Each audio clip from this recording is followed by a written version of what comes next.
प्रभु दरबार भक्ति, ज्ञान और सेवा का मार्ग। हरिओम हरिओम हरिओम। एक बार फिर हार्दिक स्वागत है हमारे विशेष कार्यक्रम प्रभु दरबार फाउंडेशन में।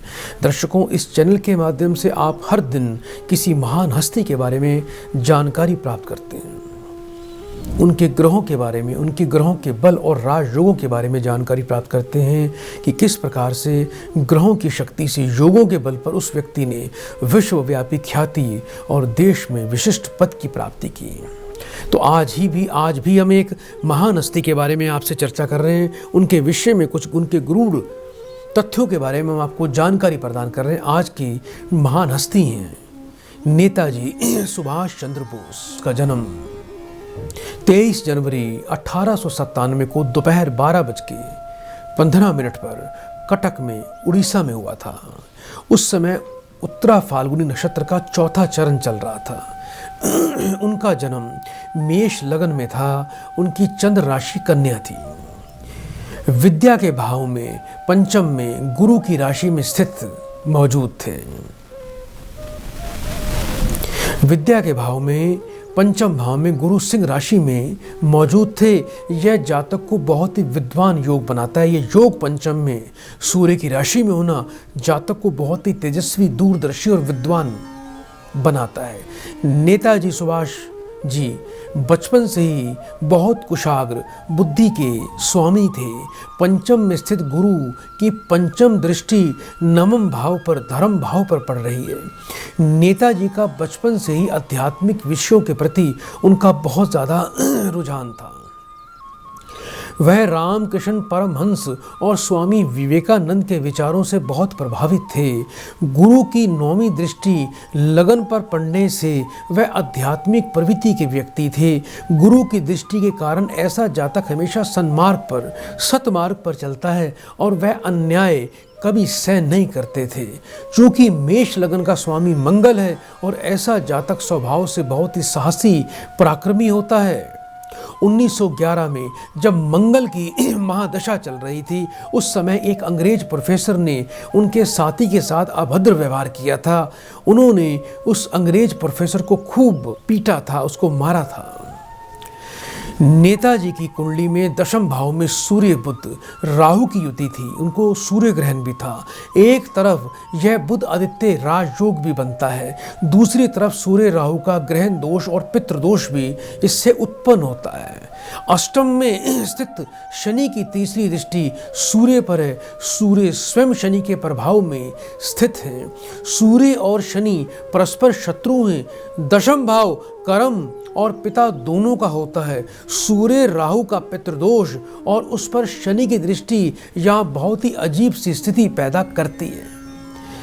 पिता के अनुरूप कर्म क्षेत्र चुनने के बाद भी नेताजी का अपने पिता से कभी उनसे मेल जोल अच्छा नहीं हुआ। उनका वैचारिक मतभेद रहता ही था। नेताजी सुभाष चंद्र जी के पिताजी जानकी नाथ बोस चाहते थे उनका बेटा ICS इंडियन सिविल सर्विस को अपना भविष्य बनाए। उन्होंने नेताजी को चुनौती भी दी थी कि वह अंग्रेजों की प्रतिभा का सामना नहीं कर सकते। नेताजी ने अपने पिता की चुनौती को स्वीकार करते हुए ICS की परीक्षा की कठिन तैयारी की और उसमें सफल होकर चौथा स्थान उन्होंने प्राप्त किया। उस समय राहु की महादशा में गुरु की अंतर्दशा, फिर राहु की महादशा में शनि की अंतर्दशा प्रारंभ हुई थी। 1920 में ICS की परीक्षा में सफल होने के बाद भी ब्रिटिश शासन की दास्ता उन्होंने स्वीकार नहीं की। अपने अंतकरण के मार्ग पर चलते हुए ICS के पद से उन्होंने इस्तीफा दे दिया। इससे पिता पुत्र में वैचारिक मतभेद और बढ़ गए। 1934 से लेकर 1937 के मध्य में जब गुरु की महादशा थी, तब उनकी मुलाकात एमिली से हुई थी और 1937 में दोनों ने विवाह किया। वो विवाह बंधन में बंध गए। नवंबर 1943 में एक पुत्री का जन्म हुआ। उस समय उनकी गुरु की महादशा में सूर्य की अंतर्दशा और राहु की पतंत्र दशा चल रही थी। पंचमेश सूर्य संतान का कारक था, लेकिन इसके बाद भी पितृदोष का प्रभाव नेताजी के वंश पर देखा गया। नेताजी के वंश में फिर वृद्धि नहीं हुई। उनकी पत्नी एमिली कभी भी भारत नहीं आई। उनकी पीढ़ी इतिहास में विस्मृत हो गई। स्वाधीनता महासंग्राम के महायज्ञ में प्रमुख पुरोहित की भूमिका निभाने वाले नेताजी की मृत्यु 18 अगस्त 1945 को बैंकॉक से टोक्यो जा रहे विमान दुर्घटना में हुई। 18 अगस्त 1945 के समय गुरु की महादशा, चंद्रमा की अंतर्दशा और शुक्र की पत्यंतर दशा थी। यह तो भाग्य उदय की दशा थी। इसमें नेताजी को कोई बड़ा लाभ मिलने वाला था, लेकिन शुक्र की पत्यंतर दशा के अलावा कोई मार्केश दशा भी नहीं थी। सिर्फ मार्केश में पत्यंतर होने से उनकी कथित विमान दुर्घटना में मृत्यु को नकारा जा सकता था। दूसरा, अष्टम भावस्थ शनि जातक को दीर्घायु बनाता है। अंत कुल मिलाकर यह कहा जा सकता है कि नेताजी कुंडली में अकाल मृत्यु का योग ही नहीं था। यह निश्चित रूप से उनका अज्ञातवास था। वो अज्ञातवास में रहे थे। तो प्रिय दर्शकों, ये थी इस देश की एक महान हस्ती, महान शख्सियत नेताजी के जीवनी पर चर्चा। कल इसी समय हम फिर इस चैनल पर एक किसी महान हस्ती के बारे में चर्चा करेंगे। तब तक के लिए बड़े प्रेम से 3 बार बोलिए हरिओम हरिओम हरिओम। प्रभु दरबार, भक्ति, ज्ञान और सेवा का मार्ग।